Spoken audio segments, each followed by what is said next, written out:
Ihre Kunst lässt niemanden kalt. Vielmehr provoziert sie, wühlt auf und rührt zu Tränen. Vielleicht nicht zuletzt, weil ihre legendären Performances immer von Neuem Grenzen sprengen und schmerzvoll, lebensbedrohlich oder äußerst intim sind. Marina Abramović hat auf jeden Fall Kunstgeschichte geschrieben und gehört zu den bedeutendsten Künstlerinnen unserer Zeit. Ich freue mich, dass sie heute bei uns zu Gast ist.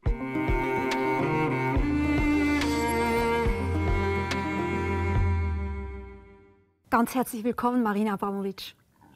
Ja, derzeit zeigt das Kunsthaus Zürich eine der größten Ausstellungen, die wir in der Schweiz je gesehen haben, ihres ganzen Werkes.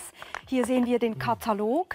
Welche Gefühle kommen auf für Sie ganz persönlich, wenn Sie durch Ihre eigene Ausstellung gehen? I try not to have any feelings because I don't like to, look into the past. This exhibition is not made for me; it's made for the public and really show my 55 years of work. I'm already busy with the next project. I'm always busy about, present, because looking back, make you nostalgic. I don't want to be nostalgic and I don't want to be melancholic. So it's really up to you to see what this show brings to the public. Es ist ja eigentlich verrückt, wenn wir uns überlegen, als Sie angefangen haben mit der Performancekunst, waren Sie eigentlich noch fast alleine auf weiter Flur.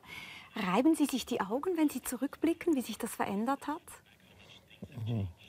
Yeah, that's really incredible because, looking back, when I started performance, especially in ex-Yugoslavia, which I was born, this was like a black sheep, like a first woman walking on the moon or something like that. And the problem was in that time that nobody believed in that kind of form of art. It was something completely unknown. So everybody was against it. My professors of art, my parents was, questioned party meetings, what kind of education I got, and everything was thinking that was outrageous. So I really had to have very strong determination and willpower to believe I was right. And I was a very stubborn kid and not easy kid, so I really continue. And at that time, 10 people audience was so big, mostly friends. 30 was like, oh my God, what are you going to do now? And now we're talking about thousands. Things change, really in a big way. Sie haben schon Ihre Willenskraft angesprochen und es ist ja wirklich unfassbar, wenn man Ihr Werk sieht. Sie haben mit Sicherheit Kunstgeschichte geschrieben mit Ihren Performances. Schauen wir uns ein paar Ihrer bekanntesten Performances gemeinsam an. Rhythm 10, eine Ihrer ersten Performances von 1973, in der Sie sich in hohem Tempo mit 10 verschiedenen Messern in die Zwischenräume Ihrer Hand stachen und Verletzungen in Kauf nahmen. Rhythm 5, wo sie in einem brennenden 5-zackigen Stern lagen, dem Symbol des kommunistischen Staates, und sie das Bewusstsein verloren, weil ihnen der Sauerstoff ausging und sie schließlich vom Publikum gerettet wurden. Weiter Art Must Be Beautiful, Artist Must Be Beautiful, eine Performance, in der sie sich eine Stunde lang zunehmend aggressiv die Haare kämmten und dabei in einer Art Mantra den Titel der Arbeit wiederholten. Dann Balkan Baroque, wo sie 1997 an der Biennale von Venedig tagelang faulende Rinderknochen schrubbten, als Symbol für die Gräuel der Jugoslawienkriege. Sie erhielten für diese Arbeit den Goldenen Löwen. Oder Nude with Skeleton von 2005, wo ein Skelett auf ihnen lag, inspiriert von einer Praxis tibetischer Mönche, die unter anderem neben den Toten schlafen, um die Angst vor dem Sterben zu überwinden. Und schließlich eine neuere Arbeit, Seven Deaths of Maria Callas, an der Bayerischen Staatsoper in München 2020, ihr erstes Opernprojekt, in dem sie sogar ihren eigenen Tod inszenierten. Ja, Marina Abramović, Kunst mit Haut und Haar, das wird überdeutlich. Eigentlich ist ja Ihr großes Thema die Kunst der Überwindung, Overcoming. But it's so important that somehow I was very lucky to find my medium performance very early, because so many artists doubting what is the real media and spend lots of time in research. But already in early 20s, I knew performance was my media, so I concentrated only that kind of work. But I also didn't want to have a regular family. I didn't want to have children. I didn't want to have any kind of distractions, because all what I wanted to do is art, and this is why I have such an enormous body of work. If you just do art and you're no distraction of any other kind, then become really big production. Looking now back, I try not to, but when I look back, wow, it's a lot of work. But I work a lot. Aber diese Kunst der Überwindung, mich interessiert das sehr, was Sie damit eigentlich meinen. Sie haben ja eine Autobiografie geschrieben, die trägt den Titel Durch Mauern gehen, das ist ja auch eine Form der Überwindung. Was liegt denn für Sie jenseits der Mauer, die Sie durchschreiten? It's always another wall that you have to overcome. You know, there's always walls, there is always obstacles, there is also always unknown territory, there is also fears. So many different layers that you actually, you know, have to confront with yourself. You know, the human being deals with three basic fears. It's a pain, it's a mortality, and suffering. And these three themes have been shown in every contemporary art and in the past also, and in the literature, in the film, in the Renaissance, in Baroque. We see all the artists dealing with the same. Es sind also immer die gleichen Themen, die uns in der Kunst immer wieder beschäftigen, wie eben zum Beispiel die Auseinandersetzung mit der eigenen Sterblichkeit, mit dem Schmerz. Ich glaube aber, in der heutigen Zeit sprechen wir aber auch sehr oft darüber, wie wichtig Grenzen sind. Denken wir über die ganze Diskussion nach der Safe Spaces, dass Menschen sagen, ich brauche meine Grenzen, ich brauche meine sicheren Räume, die Welt ist mir zu groß, zu laut. Wie reagieren Sie auf diese Diskussion? Just to really, you know, keep my freedom as an artist of expression. You know, I don't like boundaries. I don't like rules. I try always to break them and find my own. And this is what I've been doing all my life. And very important, again, you know, the title of my book is Walking Through the Walls. This is exactly what I'm doing also now. You know, where every time, you know, there is so much political correctness right now in the world, which actually, you know, if you look backwards, the entire history of performance art in the time of Fluxus happenings, Dadaism, you know, constructivism, futurism, could not happen today because it will be not loud, or it will be boundaries, or will be some problems, or whatever, social, political, whatever, you know, museum rules. And this really, actually, unfortunately, break, you know, the freedom of expression and also, you know, the freedom of an artist to make new work. If you follow this, you're nowhere, you know. You always have to break these rules. And not just because that you want to have attention, no, just because you have very important content to offer to the public and to see the world in a certain way that I think could be meaningful. Ein Stück weit auch dieses Loslassen der Sicherheitsmaßnahmen, des Sicherheitsnetzes, um überhaupt eben in Kontakt zu kommen mit diesen wichtigen Emotionen. Lassen Sie uns, obwohl Sie gesagt haben, Sie sprechen... Wait, I have to stop you there. Safety. That's so important word, safety, what you just said. Ja. You Swiss people are all about safety. I think it's very interesting that this conversation immediately, safety. You want to be saved. And that kind of safety actually sometimes, you know, make you claustrophobic. Doesn't really make you curious, doesn't make you open, you know, to see things. I mean, in this exhibition there is a nudity. There will be big problem right now here in Switzerland about nudity. But we are born naked. What's the problem with nudity? But that's incredibly important how actually the public will be uncomfortable about nudity. Why do you think is this? Ja, das ist interessant. Ich glaube allerdings, die allermeisten Menschen haben mit Nacktheit ein Problem. Sie weisen ja auch immer wieder darauf hin, wir alle sind nackt unter den Kleidern und trotzdem haben wir irgendwie eine Schwierigkeit damit. Ist natürlich auch die Frage der Schamgrenze, die dann irgendwie ein Stück weit verletzt wird. Aber ich finde interessant, dass Sie sagen, wir in der Schweiz haben ein spezielles Problem damit. Woran machen Sie das fest? Because I just see it. It's very simple. In a way, you're not comfortable, you know, to be nude in the public. This wonderful example. I was in Amsterdam. You know, the show came from Amsterdam. The Royal Academy is a touring show, who now is here in Switzerland. And there was a big press conference there, and we have one journalist for the main the television station in Holland, and he was sitting with me and giving conversation while we had the nude, you know, person on the wall in a piece called Luminosity. And then he was really very uncomfortable. And I said, what is your biggest fear in your life? And he said, my biggest fear in my life is to be nude in the public. I said, but now it's the best possible way. Why you don't undress and make nude conversation with me? And he did. And not only that he did, but they broadcast the same night on the main television. If you do this in America, you lose the job. I don't think in Switzerland will be possible. But this, I really have the example to show to you. Ja, das ist interessant. Das ist mit Sicherheit wahr, dass man vielleicht in Holland noch einmal freier ist im Umgang mit diesen ganzen Themen. Aber lassen Sie uns ganz kurz doch noch zurückblicken auf Ihr Leben, um Sie auch noch ein bisschen besser kennenzulernen. Diejenigen, die Sie nicht kennen, davon wird es nicht viele Menschen geben, aber trotzdem.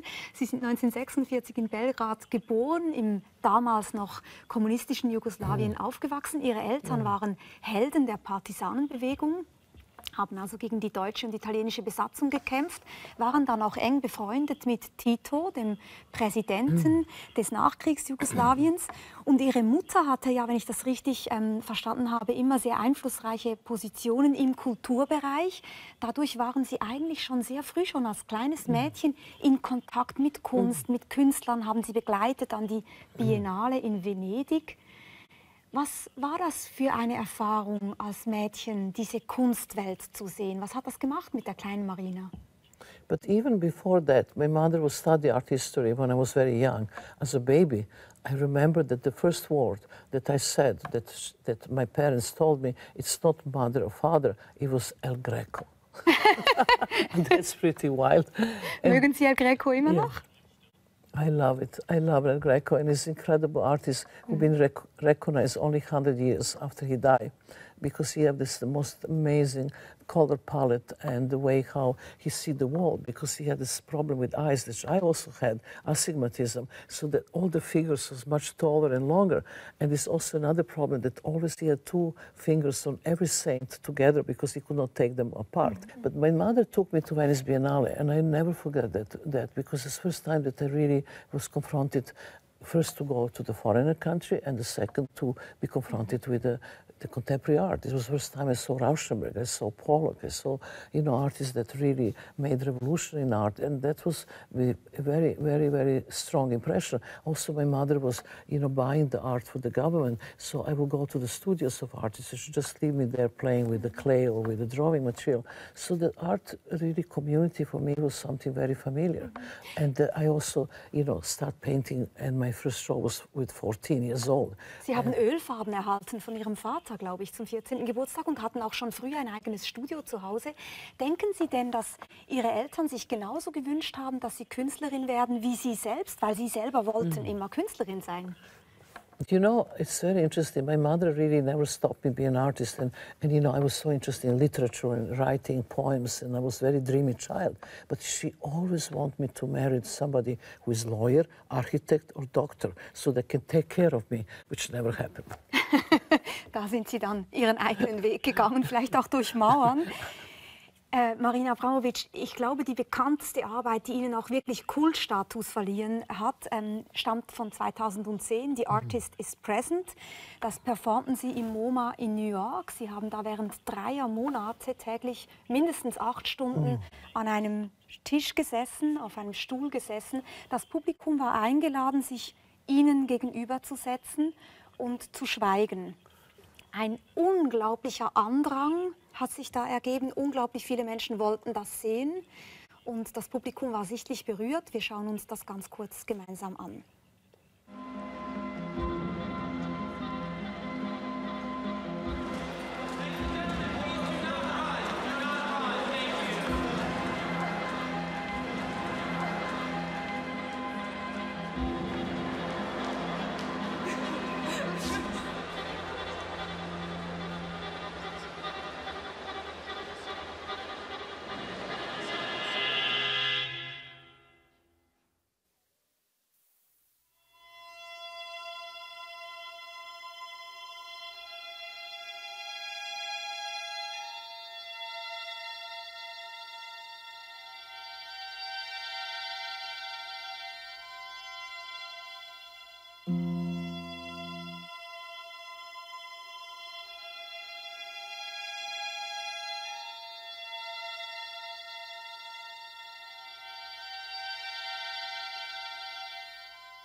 Die ganze Performance war eine extreme Herausforderung für Sie. To prepare this performance, I have to train like a woman going on the moon, astronaut.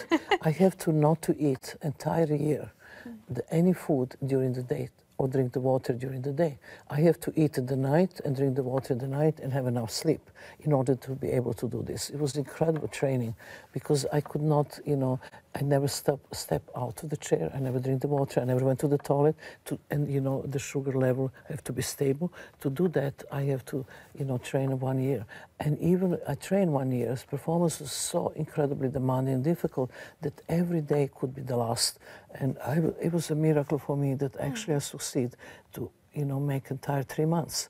And I looked to 1,560 people's eyes, and 850,000 people come to see in the museum, which is record for any living artist. It was really interesting because when we started that, nobody believed that this chair would be even occupied because in New York, nobody had time. Chair was never empty. The people sleep outside of the museum to stand, to come and wait. And then emotionally it was incredible. Like, it was just crying. Everybody was crying. And you always ask yourself, but why people crying? I was asking myself. But then I really realized that you wait in the line for a long time to sit in the front of me. When you finally sit, you're observed by me, but you're also observed by the public waiting. You also film, you also photographed. There's no way to escape except into yourself. And the moment when you get into yourself and you touch with eyes and soul, door of your own soul, then all emotions comes out. And that even the guards of the museum who normally guard, they will go to the weekends, change the clothes, come back and wait in the line to sit with me. This was something that changed my life, that kind of experience. Dieses Bild, dass die Augen das Fenster der Seele sind, das stammt ja schon von Hildegard von Bingen, der deutschen Mystikerin. Und das ist ja wirklich etwas ganz Geheimnisvolles, einander ganz lange anzublicken. Da entsteht etwas ganz Spezielles und Spezifisches. Etwas, was Sie immer wieder in Ihren Performances eingesetzt haben, auch schon früher in Ihrem Schaffen. Wie genau erklären Sie sich das? Was passiert, wenn man sich in die Augen blickt? I think the best is that you look somebody in the eyes and see what is your experience, because I can tell you mine, but it doesn't change you. Nobody gets changed by telling somebody else's experience or reading somebody else's book. The whole thing about this point is that the public have to do the work. So now that kind of in a situation of looking each other's eyes, actually people are doing all around the world. They become like a model actually for something deeper and experience. Because when you are talking, and I'm talking to you, you have the stream of thinking in the front of you, and I'm stream of thinking, like two curtains between each other. We never see each other. But if we will now stop this talk and not having any conversation, and we just look each other's eyes for a while, that was something else will happen. To do that, you have to experience. To experience, you have to do yourself. Das gefällt mir wahnsinnig gut, weil das ja wirklich so etwas ist, was man auch kennt aus meditativen Praktiken. Man kann noch so lange drüber reden und einander erzählen, was man erlebt. Man muss es selbst erfahren. Und vieles, was wir im Leben so tun, hat damit zu tun, dass wir denken, wir müssen uns Wissen aneignen. Aber eigentlich geht es in der Performancekunst auch um einen Weg der Erfahrung, nicht des Wissens. You know, which is the tragedy of today, the world, is technology. I'm not against technology. I am against attachment technology. The children, the young generation, is a disaster. They will come to exhibition and they will just take photographs. They will not have 1 minute to experience anything. And they will go home and look what they actually saw, but not experience it directly. Everything is about direct experience. And I'm really proposing, actually, in my work, to be in the present, here and now. And experience have to be in that moment. And then you really get the work in the best possible way. But if you take the photograph of somebody else experiencing, you miss the point. And everything is about this taking photograph, not really spending real time.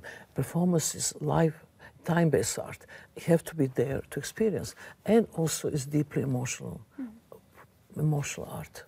In der jetzigen Ausstellung im Kunsthaus Zürich gibt es ja auch den Decompression Room, wo Sie vorschlagen, dass man eigentlich in einem ersten Raum die Geräte eben abgibt, die Uhren abgibt, die Handys abgibt und sich reinsetzt in einen grau gestrichenen Raum auf Liegestühlen. Man kann den Blättern zuschauen, jetzt im Herbst, wie sie von den Bäumen fallen, mehr nicht, um sich einzustellen auf das, was danach kommt. specially made for Switzerland again. You need that compression, definitely. The whole nation needs that compression, and this is my point. All of you had watches. I mean, this is like country of being on time, on the watch, of the, you know, of delivery, the work, the achievement, you know, which I'm proposing you, just get relaxed. In doing nothing is the beginning of something, and this is what is my lesson here. So, decompression chamber is really something made for this exhibition especially. Schweigen und Stillsitzen als Teil einer Performance, auch Teil der Meditation, die Ihnen selber auch sehr, sehr wichtig ist. Was Menschen ja suchen, wenn sie meditieren, wenn sie schweigen, wenn sie stillsitzen über Wochen hinweg auf ihrem Meditationskissen, ist eine Form der Transformation. Wohin transformieren wir uns eigentlich? Das ist eine Frage, die ich mir immer wieder stelle. Do you ever done a meditation yourself for a long time? Ja. Do you transform? Ich denke schon. Then that's your answer. You know, it's first of all, you know, my work is not only about meditation. You know, I'm not any kind of guru. I'm not kind of shaman. Natürlich. I am not, you know, working in a monastery. I'm working in art contest, and every art have to have many meanings, have to be political, have to be social, have to be spiritual, have to ask right questions, have to open consciousness and so on, have to disturbing at the time. And the part of meditation is just one of the components of my work. But you know, for me, it's very much important. It's not about meditation, it's about how to be present for a long period of time in here and now. We always think about past which happened. We always think about future didn't happen, but we're missing present. People don't live in present. You're always somewhere else, there or there, but not here. Here is the only reality we have. And this is something that I like to teach people, to be at the time, for a long period of time, in one place, not in the mind, being in Honolulu or whoever, but being in your mind and your body in one place. Then really communication with other human beings can happen. And that's, you know, you can call meditation, you can call whatever you want. But basically, the idea is, my entire work, how to lift human spirit by being in the present, here and now. Dann wäre das vielleicht die Transformation von der Zerstreuung zur Präsenz hin und wie sehr Stille das herzustellen vermag, wie schwer es aber auch ist, weil wir ja eben diese turnenden Affen im Kopf haben, wie das im Buddhismus heißt. Das wissen alle, die manchmal still sitzen. Ja, Sie wollen etwas sagen? Okay, but this is why I have some other surprises for you. Just 1 week ago, I opened an enormous show after 36 years walking Great Wall of China in Shanghai. This show is completely interactive, and this is how I solve this problem, that you don't think about something else, by actually creating objects who are called transitory, that you can do something very long time and on repetition, that you actually brain stop working and you come to the empty state of mind. And this is, I just give you one example, is I create 5 doors. They're just literally frames with the door and the handle. So ask the public very slowly, extremely slowly, to open this door without going out, close this door without going in. Just this action of closing and opening the door goes for 3 hours. And Chinese public are doing as we speak right now, 3 hours. So, if you see what I achieve with that, first you're amused by the concept, and you may be concentration 5, 6 minutes, 10 minutes, and then you say, it's crazy, this is ridiculous, this is stupid, why I'm doing that. But then you promise yourself before that you're going to do 3 hours no matter what. And when you promise yourself that thing, and you really go for 3 hours, then transformation comes, because brain stop thinking, and opening the door become the door of consciousness. They become the door of cosmos, become the door of light or darkness or whatever. All that action, which very old ancient cultures are so based on repetition, is exactly the reason how to change consciousness, by repetition and by doing something for a long period of time. Das ist interessant, wie Sie das jetzt beschrieben haben mit der Repetition. Eine andere Dimension der Transformation entsteht ja vielleicht dadurch, dass man etwas gemeinsam tut. Und das haben Sie am Glastonbury Festival getan, einem riesigen Popfestival in England. Da strömen jeweils über 200.000 Menschen zusammen. Und Sie haben das Publikum aufgefordert, 275,000, exactly. 7 Minuten zu schweigen mit Ihnen. Here, would we try to do something different? How we can actually all together give unconditional love to each other. Only way to change yourself, we can change the world. Put your hands on your neighbor, just one hand, on the shoulder, right now. Let's start. Close your eyes and we see how we can create positive energy in the entire universe. And thank you for your collaboration. And we start now. 1, 2, 3.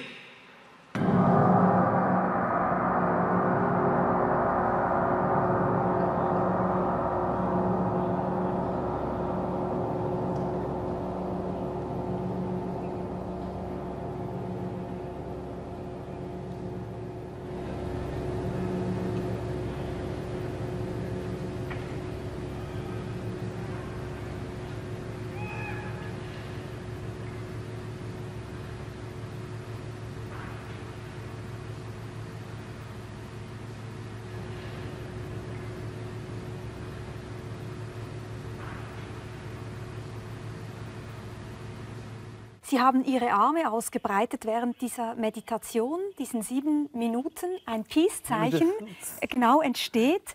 Ist Stille für Sie vielleicht das Friedvollste überhaupt? It's, silence to realize unconditional love. Unconditional love to the planet, unconditional love to the human beings, unconditional love to the trees, to the nature, unconditional love to people you don't know. Not just your friends, your husband, your lover, whatever, but unknown, just human beings. That's such an important transformation that moment you keep to realize that the power of that kind of moment that all people can do this together. I didn't know that I would succeed at all. We are talking rock festival. We are talking people coming from music. Nobody ever suggests 7 minutes of silence, and it's not 3 minutes. 7 is a long time. And there was complete silence, unbelievable. To me, this was one of the, that piece was broadcast for 1.1 billion people in the world. That's the kind of audience that's mind-blowing for me. Mm-hmm. I start with 10 people, and now it's 1.1 billion saw this work. That's really huge. Und das ist doch eigentlich so unglaublich. Stille berührt, das sieht man eben bei The Artist is Present. Stille kann dieses sehr friedvolle Gefühl hervorbringen, gerade wenn man gemeinsam schweigt. Aber, und das interessiert mich auch, wenn man ganz still wird, dann kommen ja manchmal auch die Dämonen zum Vorschein. Das innere Böse, sage ich jetzt mal, die innere Unruhe, die Ängste, die man hat, die Frustration, die Wut, all das kommt ja auch zum Vorschein, wenn man still wird. Yes, but then you have to establish your breathing. This is why you need something long duration. Because all of that anxiety, like all of this, let's say I also have this exercise counting the rice, which takes 6 hours. Mm-hmm. And you start counting the rice, and you after 10 minutes, you are so angry, and your breathing change, and you wanted to throw everything away, and what I'm doing, but you know that you want to finish it. If you can't count the rice with that willpower you have, then you can't do life either. Mm-hmm. So you kind of get stubborn. At the moment you really realize time don't matter anymore, your breathing change. You start breathing the same amount of air. You completely become triumphant. Anger go away, the frustration go away, all these demons go away, and then you really come together with being here and now. And that's really the kind of how you trigger that kind of, the feelings, and how you can actually control them. Mm-hmm. By long duration and by repetition. This is my big discovery in myself, because that I just want to say, Artist is Present. I could never do this when I was in my 20s or 30s, for simple reason. I didn't have that kind of willpower. I didn't have this. I didn't have this wisdom. Mm-hmm. I could not have that control of my own self. It was so much easier to do physically in the 20s. So much more difficult. I was 65, but to do that. But I have all these attributes that I actually could do it. The Glassberry, I could never do. I didn't have this control of myself. All this kind of power that I can generate to the public. But I done this with 77, and the public really did it, because it's 55 years of work to bring me to that point. Ich würde gerne mit Ihnen noch über diese inneren Dämonen sprechen und Sie ansprechen auf eine Arbeit, über die Sie eigentlich nicht mehr sprechen wollen, nämlich Rhythm Zero, die Arbeit von 1974, wo Sie 72 Gegenstände ausgebreitet haben, dem Publikum gesagt haben, man darf damit machen, mit ihnen machen, was man will. Sie übernehmen die volle Verantwortung. Darunter waren Federn, eine geladene Pistole, es waren Messer, Rasierklingen und so weiter. Am Ende dieser Performance waren sie verletzt, verwundet, ausgezogen, sie hatten eine Pistole am Hals und so weiter. Und interessant daran ist ja nicht nur, was die Menschen getan haben, sondern was passiert ist sehr viel später, als sie wieder getroffen haben, das Publikum. Am Tag darauf, und die Leute waren selber schockiert, welche Dämonen in ihnen wohnen, wozu sie fähig waren. Und das ist das, was mich eben auch interessiert, die Stille, oder auch die Ruhe, die einem nicht nur dazu bringt, diesen Frieden zu spüren, sondern konfrontiert zu werden mit diesen Dämonen in einem selbst. Das zeigt doch eigentlich diese Arbeit. But it was not my demons, these were public demons. Ja, natürlich. You know, first of all, I was 23 and I was ready to die for art. And I was so fed up with the criticism that this work is not even a form of art. So I said, what if I put all these objects for pleasure and for the torture, including pistol and gun? I write down, I take all responsibility for 6 hours. You can do whatever you want with me to see what will happen. And the result, the public can kill you. That's definitely the fact. So that demons is in everybody. And I just show them, you know, I become the mirror of the demons to the public. You know, I really was ready to die for and what I can do with this, nothing. I just realized that I should really control public. I can't let them go. This is why it took 25 years later to make Artists is Present. In which one? Public can't touch me, can't talk to me, can't do anything except gaze. So, in the first piece, Rhythm Zero, I really put spirit of the public as low as possible and show all the wars. And later on, in Artists Present, I lived human spirit. It took me all these years in between to learn this lesson. Interessant ist ja auch, dass Performance-Kunst natürlich nicht aufbewahrt werden kann wie ein Bild, was man irgendwo in einen Container stellt und dann herausnimmt und an die Wand hängt, sondern Teil der Performance ist immer auch das Publikum. Eigentlich kann man sogar sagen, denken wir an Imponderabilia, die Performance, wo 2 nackte Menschen in einem Türeingang stehen. Auch diese Performance wird in Zürich jetzt gezeigt. Ja. Eigentlich ist das Kunstwerk ja erst perfekt, wenn Menschen hindurchgehen. Vorher ist dieses Kunstwerk gar nicht fertig. Kann man also sagen, das Publikum ist eigentlich Teil der Autorschaft Ihrer Kunst?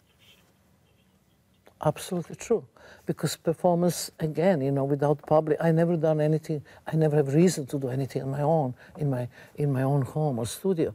The performance is for the public, and public complete the work. If public is not there, performance don't exist. It's very simple. But in Imponderabilia, what you're talking, it's a really, really work dealing with the idea of the museum. You know, if the artists are not there, art will not exist in a museum. And we are art, so we actually rebuild the museum door and become door of the museum. So it's a very poetical thing. You have to go through artists in order to come to work. But we are naked and we are present and we are there entire time. So that's kind of interesting also to redo this work in this time when we have all this political correctness and problems with nudity. Genau, darüber haben wir ja schon gesprochen. Das Kunsthaus Zürich hat ausgeschrieben, wer Lust hat, sich zu bewerben, um eine Performance eben wieder aufzuführen. Es gab über 800 Bewerbungen, schlussendlich ein hartes Auswahlverfahren. 23 PerformerInnen und Performer sind jetzt in Zürich am Werk und zeigen einen Teil ihres Werks. Ein Stück weit geben Sie damit ja auch Ihr Werk aus der Hand. Was tun Sie, damit Ihr Werk irgendwie so bleibt, wie Sie es wollen? Wie weisen Sie diese Performer an? First of all, there's few different things. I made my own institute, which I really help young artists to continue performing, and we are especially training long-duration performances. They have to be original ideas that come from their own, nothing to do with my work, but we also, you know, make the shows in different museums to show this kind of work so that the public have much more access to this form of art, and we are very successful with this. We've been traveling from Australia to everywhere, from Kiev, from Turkey, from England, Amsterdam, wherever we have possibility to show our young artists. We are showing from artists from the 34 countries. And always contact with them. We have the space in Greece when we do workshops. But these workshops, I'm creating something called Abramovich Method. But it's not just also for artists, for anybody. You can go there for 1 week. The moment you arrive, you get vegetable soup, and next morning your telephone, computer, and watch is taken away. And it's cleaning the room. Cleaning the house. Cleaning the house. And then you have 5 days no talking, 5 days no food, only drinking herbal tea and water, and doing heavy physical exercises. And this is good for everybody. It doesn't matter which profession you have. And then, then I also invent this whole idea of reperformance, because I think it's so important that some historical pieces, not just mine, but anybody from history of performance art, could be reperformed, and even the artists give their own charisma, their own interpretation of the work. Is better than not to be performed. It's just it's the same like choreography of dance or something else. My generation is very against this, and there was a very big, kind of rebel. But I think that's the way to do it, because I think the art belongs to everybody, and it's not selfish. It's just me. So the one thing for me is very emotional always to see my work performed by others, because I really see myself in a young generation continue work. But that's how work should live. Und das ist ja wirklich ein großes Anliegen von Ihnen. Sie haben auch Dozenturen auf der ganzen Welt inne gehabt, unter anderem auch die erste Pina Bausch-Professur an der Folkwang-Universität in Essen, letztes Jahr unter anderem. Und was mich da sehr interessiert, ist, dass Sie auch junge Menschen anweisen, junge Künstlerinnen und Künstler, ihre eigenen Performances zu entwickeln. Was macht denn eine Performance Ihrer Meinung nach zu einer guten Performance? It's so simple. What I ask is the artist to stand in the front of me for 10 minutes without doing nothing. Then you see everything. You see his determination, you see his focus, you see his charisma, and you see how he occupies the space. And you know it. It doesn't matter the content, the idea come later, but just presence is everything. You know, you feel it. Man spürt es. Sie haben auch mal gesagt, zentral ist, dass die Person, die die Performance macht, nicht zögert. Yeah, I mean, don't be insecure. You have to see how you stand in the space. You have the space, you have the person standing in front of you. And this is totally intuition. I know in the stomach. I know, and then I look at the other people, how you have 20 people and you know the 10, from this 20, 15. Absolutely can't do it, because you see insecurity. The public feel the fear, insecurity. It's like a dog, they smell. And you know when the person is real. You just know. And then you learn the later stuff, you have to learn, that how they deal with their own body, physical, mental limits, endurance and all that. This is all to be learned. But that kind of presence you can't learn. It's a DNA. You have it or you don't have it. Mich interessiert das so sehr, weil ich denke, ich verstehe sofort, was Sie meinen. Diese Präsenz, nicht zögern, da sein, aushalten. Das ist das, was Sie ausstrahlen, was das so wahnsinnig faszinierend macht. Und gleichzeitig interessiert mich das so sehr, weil ich denke, Sie zeigen etwas so Menschliches mit Ihrer Kunst. Aber zum Menschsein gehört doch auch das Zögern. Wir sind ja alle so unfassbar verletzlich. Wie bringen Sie das zusammen? Diese Präsenz, Klarheit, nicht zögern und gleichzeitig der Mensch als verletzliches Wesen, der immer auch zögert und zerbricht und vulnerabel ist. In my own life is full of contradictions, and I not only that I'm not hiding them, I'm exposing them. And to me, contradictions, how they live together, it's really interesting, because we always try to hide half of ourselves and just show one part for the public. I am just opposite. I show everything, especially no secrets. Secrets is something that is killing the honesty. I need to have everything on the table. This is my book, The Walking Through the World. It's dedicated to the friends and enemies, because half of my friends say that I'm crazy to say everything I say in biography, and because they're secrets they wanted to hear or be revealed. I don't have it. I just say everything. And that's to leave your contradictions and expose them. It's so important. And this is all there. And fear, and insecurity, and panic, and all of this. But at the same time, there is a strength and courage to do that. So. Sie haben vorher schon davon gesprochen, dass Sie das Marina Abramović-Institut gegründet haben, wo Sie Ihr Wissen weitergeben, nicht nur an Künstler und Künstlerinnen, sondern auch an Laien. Also auch ich könnte einen Kurs bei Ihnen belegen, denke ich, buchen. Und es gibt diese Methode auch zu kaufen in einem Kartenset, wo man sich inspirieren lassen kann davon. Sie haben eine Übung schon erwähnt, nämlich das Zählen von Reiskörnern und Linsenkörnern, die vermischt sind. Und man nimmt sich Zeit, um nichts anderes zu tun, als zu zählen und zu separieren. Es gibt eine andere ganz wunderbare Übung, nämlich, es ist immer hinten beschrieben, die Karte mit der Beschreibung, rückwärts zu gehen mit einem Spiegel in der Hand. Und man sieht eigentlich den Weg hinter sich, den man gleichzeitig geht. Man macht das in der Natur 1 bis 3 Stunden. No, actually, reality as a reflection. You see reality as a reflection, and you walk 3 hours backwards. I love this exercise. It tells you a lot. You know, all of this, the images, you know, in the front is actually some of the work come out of these exercises that I got idea during the exercise, but actually exercises are on the back. And they're really important. And what's the way to do that is, can I show you? The best way to do this is the exercises, put them all together. And I'm going to do this with you right now. So hold them, close your eyes, just shuffle them a little bit. Just, okay, and then put them on the ground and just pick up one, whatever. Perfect. This one. Pick this one, okay, so look what your exercise is. Nimm einen Moment der Wut wahr, dann lass ihn ziehen. Ah, interesting, anger.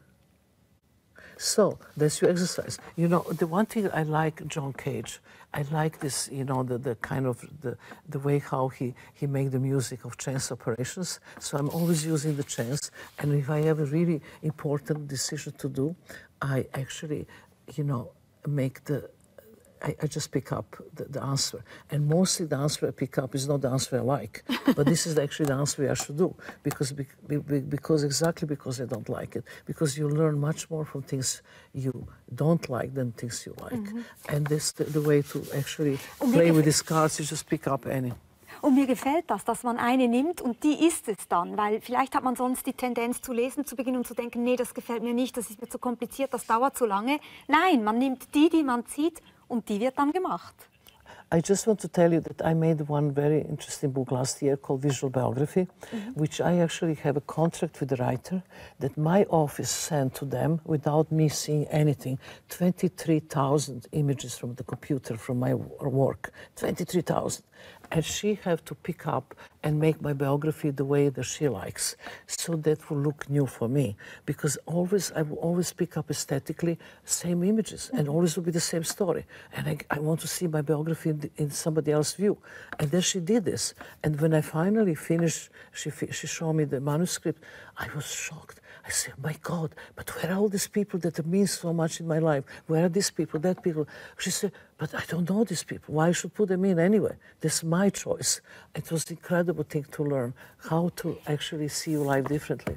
Das gefällt mir sehr gut. Ich glaube, das steht hier auch. Das Publikum ist mein Spiegel und ich bin der Spiegel meines Publikums. Also sozusagen die Umwelt als Spiegel wahrzunehmen und sich gespiegelt zu sehen, bis hin zur eigenen Biografie. Das ist eigentlich die Idee. Yes, and it's so important. Chance is everything. The way you have to kind of trigger yourself to mix stuff and to not make always the same choices. I don't like to make same choices. I like to do things that I'm afraid, the things I don't know, and the things I don't like. That's where you actually transformation is, and that's what you learn the most. Because we are so easy to do things you like. You're always in the same pattern. I need to jump out the box. You put me in one pattern. I mean, who will expect from me to make the opera? Nobody. I mean, opera is such old-fashioned art. But I said, why not? I want to see how I can make something new and different. So I just show only dying opera. Nobody ever get this idea. And the dying opera is only 1 hour and 36 minutes because dying is shorter than 5 hours opera. And then I bring enormous amount of young generation of people to see opera in a different way. So you put me in one box, I jump. So now the success of opera is so big that I could make my entire living making opera. But I'm already building a new project called Balkan Erotic Epic, which is going to premiere in Manchester in October next year, which is totally another concept, and I can't wait. Woher nehmen Sie all die Energie? I don't know. I wake up with too much energy always. Es ist gut für uns als Publikum, weil wir so unglaublich viel von Ihnen haben. Lassen Sie uns noch über etwas anderes sprechen. Wir haben jetzt viel über Überwindung gesprochen, über das Sprengen von Grenzen. Ein großes Thema in Ihrem Leben ist aber auch die Verschmelzung. Und da denken wir natürlich auch an die große Liebesgeschichte in Ihrem Leben, die es gab. Es gibt natürlich verschiedene Liebesgeschichten, aber die eine ganz bekannte, 12 Jahre lang gemeinsam mit dem Künstler Frank-Uwe Leisiepen, Ulay genannt. Da gab es ja wirklich eine geradezu symbiotische Beziehung zwischen ihnen. Sie haben 12 Jahre lang zusammengearbeitet, verschiedene Performances gemacht. Rest Energy ist wahrscheinlich eine der bekanntesten mit dem gespannten Bogen, der auf ihr Herz gezielt hat, aber auch Relation in Time mag ich sehr, wo ihre Haare zu einem gemeinsamen Zopf verwoben sind. Darf ich Sie fragen, ist Liebe für Sie eine Form der Symbiose? You know, that love story have every aspect you can possibly imagine. There was a huge love, there was huge hate, there was misunderstanding, low case, and forgiveness. And then he died, everything together. And basically, tomorrow I'm going to Ljubljana, you know, and Ljubljana I'm going to visit for first time his grave because he died during the COVID and I didn't have a chance. And we are organizing with his widow the very big actually exhibition with opening also on our birthday because we are born the same day, 13 November next year, called Art Vital. And this could be our 12 years of collaboration. And you know, it's really something that for me is going to be a big deal because it was a very strong relationship with all aspects together. Sie würden nicht sagen, dass Liebe immer diese symbiotischen Aspekte hat? You know, pure love it is. Everything pure love it is, but it's so much close to love and hate is so close to each other. And disappointment and abundance and everything together. We experience every phase of big love story that we can experience. You know, and then on the end, it was also a huge lawsuit that. And then after that, it was forgiveness. And forgiveness was something that was the most important from all of this. How to really, truly forgive. And that really, you know, for me was transforming experience. And it's easy to say to forgive, but it's not easy to really do it with your heart. And I did it, and he did it. And then he died. Und dieses Vergeben, Verzeihen, wirklich so eine urmenschliche Erfahrung, ist es auch etwas, was Sie gegenüber Ihren Eltern machen mussten? Weil Sie beschreiben in Ihrem Buch ja auch sehr eindringlich, wie kalt Sie eigentlich aufgewachsen sind, wie schwer Sie es auch hatten als Kind, gerade mit einer Mutter, die wenig Liebe zeigte. Yeah, it was incredibly important to forgive, but only when I could forgive her after she died, I found the diaries. And the diaries I never saw. If I read one page of this diary, my entire relation to my mother will be different, but I didn't know. And in these diaries, I can see how incredibly hurt and vulnerable she was and how big disaster the situation with my father, you know, and love story was. And actually why she was so cold with me. And I really understood that she wanted to make me not spoiled. When I asked her when I was in my 40s why she never kissed me in my life, she said, I don't want to spoil you. She wanted to make me warrior and, you know, not to suffer in the life. And she really succeeded pretty well. But that was only when I discovered after she died. Und war das Teil der Möglichkeit, ihr zu verzeihen? Yeah, totally. I totally forgive her. This understood how heavy and difficult her life was. Only then, because she was this cold, unemotional, and she was completely behind all this something else, you know. And you know, and they're thinking about love and talking about forgiveness in the big picture. You know what is all happening in the world and the mess we are. And this incredible sentence of His Holiness Dalai Lama, who said, "Only way to stop the wars is to learn to forgive." And we, as a human being, is the most difficult thing to do, to forgive. I mean, this was a big deal to forgive Ulay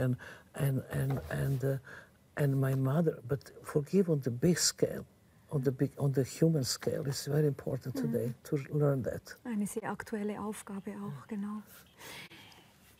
Nachdem Sie sich getrennt haben von Ulay, das war auch eigentlich im Rahmen einer großen Performance auf der chinesischen Mauer, eines auch der ganz, ganz berühmten Kunstwerke Ihrerseits, haben Sie auch eine lange Zeit in Minen verbracht und eigentlich auch Ihre große Faszination für Kristalle entdeckt, für dieses Innere der Erde, könnte man fast sagen. Ich habe einen Kristall auch mitgebracht, weil ich diese Liebe auch sehr teile. Das ist ja so faszinierend, wie man eigentlich außen diese sehr raue Oberfläche sieht, den Stein, der nicht besonders schön ist, und innen drin diese unglaublich schöne Kristallwelt, die die Zeit geformt hat. Das ist ja für Ihr Werk auch ganz wichtig geworden. Yeah, during the Great Wall of China, I went through different territories. In every territory I was walking, it was all iron field or copper or amethyst or crystals. It was different. And I saw that the direct connection between my mind and crystals. And then in this walk, public was not there with me. It was the first time the public was not present. So I was thinking how I can actually transform this experience of my walk and my, relation to crystals and that energy to the public. Then I create transitory objects which have 3 body positions: sitting, standing, lying, and the public really have to get involved in this. And this is very simple. You never get muscles going to gym for one day. You have to connect with these objects longer than just 5 minutes or 30 seconds or take selfie. You have to spend time, and some of these transitory objects are also here in this museum, and it's really important actually to, if you want to experience, give me your time. And this geode, I remember the first time I actually saw the geode, it was a very big one and completely close. And when we opened the geode, there came out 35 billion years water, and I drink it. And I got so sick. I was so sick. I think there was something to do with the billion years water. And in relation to our atmosphere, I have no idea, but I was thinking of drinking the purest 35 billion years something. Ich staune immer wieder, Sie sind so eine mutige Person. Ich hätte das wahrscheinlich nie getrunken, aber es ist natürlich faszinierend, dieses uralte Wasser. Mich faszinieren diese Steine auch so sehr aufgrund einer Idee, auch die man in der Philosophie und in den Sozialwissenschaften im Moment sehr diskutiert, nämlich die Idee der Deep Time, der tiefen Zeit. Weil wir ja eigentlich als Menschen nur in der Lage sind, ungefähr 5 Generationen zu überdenken, wirklich uns auch emotional zu verbinden. Aber diese Objekte haben ja Jahrmilliarden in sich gespeichert. Und das ist etwas Verrücktes. Und eigentlich verstehe ich Sie so, dass Sie sagen, die Energie, die darin liegt, besteht auch genau darin, auch hier wieder eigentlich das Verbindende, uns zu verbinden mit diesen enormen Zeiträumen. Yeah, but also, in the science today, it's so clear. The crystals, incredible, can condense electricity, the light, and memory of the planet. Like now, when they send, I think a few years ago, they sent one small chip, very small, that actually they put entire memory of our human civilization and they put in the spaceship. So, if we really concentrate and connect with this material, we could get some of this memory into us. But for all of this, you need time. Es gibt ja auch das Werk Kraftstationen in Tokio, wo man sich sozusagen eben, Sie haben es schon erwähnt, an diese Kristalle lehnen kann, sich mit ihnen verbinden kann. Mich erinnert das ein Stück weit auch an die Arbeiten von Joseph Beuys. That's my work. Genau. Ja. Es gibt diese Idee bei Joseph Beuys auch schon, dass eigentlich die Objekte heilende Objekte sind, dass die eben eigentlich im Objekt die Energie drin steckt und wir können uns mit diesen Objekten verbinden. Das heißt, es geht gar nicht so sehr um Skulpturen, sondern es geht wiederum um diese transformative Kraft, wenn wir uns mit den Objekten verbinden. For me, I don't call them sculpture, I call them objects, and they're just the tools to trigger certain emotions and experience. After these emotions are triggered, you don't need them anymore. It's a very big difference between sculptures there forever. So with the pillows, I will hope that everybody at home can have 3 pillows with different stones for the head, the heart and stomach. And before you drink your espresso in the morning, you just go against these pillows, get your energy, and then start the day. So that actually these all objects are something to be used in a daily life. I have the same thing with the shoes for departure, that actually they're made out of... schwere Schuhe. Yeah, yeah. But they're not there for walking, they're there for mental departure. So the very simple idea, it's written instruction, with naked feet, enter the shoes and make the step. But you're not going anywhere. You're mentally departing in stillness. So, very simple. Haben Sie, wenn Sie reisen, irgendwelche solche Steine oder Objekte bei sich, die Sie immer mit sich mitnehmen? No, I don't need any of this anymore because I used to sleep with enormous amount of stones in my bed and I have them everywhere. But then once you really know how you can tune to this energy, you don't need to have them around you. When you need them, you know, go home and I have stones these sizes, and they talk to me anyway. You don't need to have them always with you. Frau Abramowitsch, Sie haben sich selbst eigentlich zum 70. Geburtstag eine Autobiografie geschenkt, haben dieses Buch geschrieben. Jetzt gehen Sie bald irgendwann auf die 80 zu. Wenn Sie eine Seite ergänzen könnten, was würden Sie darauf schreiben? Oh, I definitely don't want to write one page. I wanted to live 103, so I have at least another, 20 years, and then I will write another version. No, actually continue, so my life is so full of stuff. After that, many things happen. After the walk, after the artist is present in the Museum of Modern Art in New York, this is the highest point of your career. You're supposed to die, because there's nothing after that you can do better. But then after, I had so much work done. So, after this, I just continue working. And, my schedule is full till 2028 right now. I don't even know how old I am then. So it's a lot to write, And I think one page will be never sufficient. Hatten Sie damals eine kleine Krise nach diesem The Artist is Present, weil Sie so erfolgreich waren? Und Sie dachten, das war jetzt der Höhepunkt? I didn't have the crisis in Artist is Present, no. It was a really difficult moment of me in my career because, I just had one assistant and everything started shifting into some kind of glamorous moment that I have to have more people to work more. I had per day 150 emails to answer. Everybody wants something from me. It was just a completely different shift of organization. And I have to really rethink my life. But my real crisis when I got 70. That was really crazy. When you're 70, it's such a big number. So the main thing for me is how much time I have still to do what I have to do. And that's the only concern I have, really, because I have so much to do. It's like Wären Sie manchmal fast lieber unsterblich? I already create some immortal images with the mixed reality.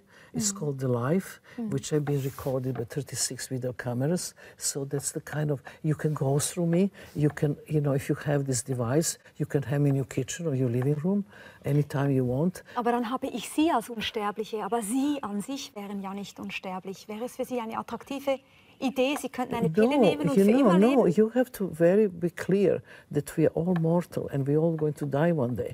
But when you die, physical body die, but 21 grams of energy goes away from your body. And scientists always say that 21-gram body is lighter when you die. That energy is indestructible. That energy is immortal. That energy transforms to another energy. This is the energy I like to continue. Body just go. Wir sind gespannt, was mit dieser Energie passiert, die jetzt noch in Ihnen drin ist und noch so viel Großartiges mit Ihnen vorhat. Ich danke Ihnen ganz, ganz herzlich für dieses Gespräch, Marina Abramowitsch. Danke. Thank you. Thank you. I was really enjoying talking to you. Was löst Marina Abramowitschs Kunst bei euch aus? Wir sind gespannt auf eure Ansichten. Zum Weiterschauen hier ein Gespräch, in dem es ebenfalls um die Stille geht und ein Gespräch mit der Schweizer Künstlerin Mirjam Kahn und der Philosophin Caroline Imke.